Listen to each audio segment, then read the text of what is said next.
Alright, so I'm going to be walking through my multiplayer Quake level, which I have designed for 2 to 4 players.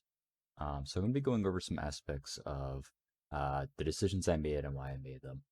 So for starters, flow is a very important aspect in multiplayer FPS levels. How do players move throughout the map, and how do they make those decisions on which paths to take, how to get to their desired spot?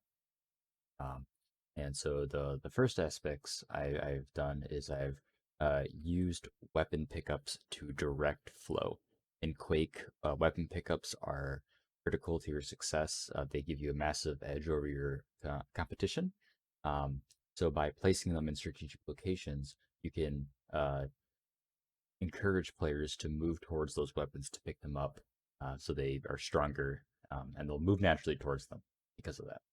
So on this side of my map, I have this grenade launcher here that's in this wide open area, surrounded by lava on all 4 sides.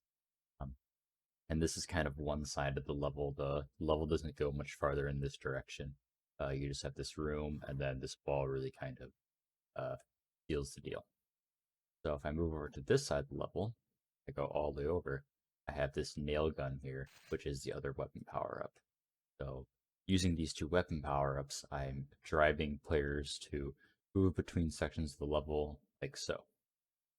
Um, so the next thing I want to point out is I'm just going to throw up an image here of my map layout, and you can see how there's multiple ways to get to the location. And I'm using figure 8 pattern, which is really common in multiplayer FPS levels, to show that players can get to the same contested areas, but by using different paths. And so with that said, I'm going to go back to the level here and show you that there's an aspect of verticality, which is going to increase the variation of player movement. So because there's 2 levels to, or 2 floors to my level, players can drop down or climb upstairs dynamically, and how they can get to the weapons, power-ups, or where they want to go is dynamic. So instead of going down below, I can come down from above. I can take many different paths while still kind of pushing players and encouraging them to go towards those weapons and get to the location in new and exciting ways.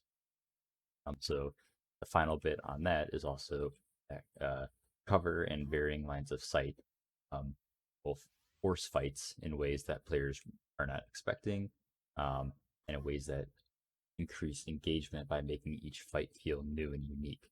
You might be fighting someone in this room 1 second, and the next second you're fighting someone over this pit of lava. So my final point I want to go over on my level design is the idea of focal points. The focal points help players determine where they are in the map. This is important for teaching players the layout of the map, and then also just reducing a form of cognitive load on the player so that they feel more in tune with the gameplay. They can focus on the gameplay and not worry about where they're. So in this room is a good example of usage of focal points.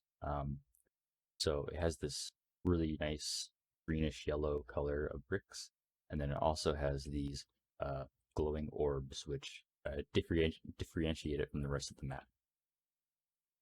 If I come down here, you can see that this is more stone, and there's blood on the walls here to give it some more life and make it feel more like Quake, darker dungeon kind of game.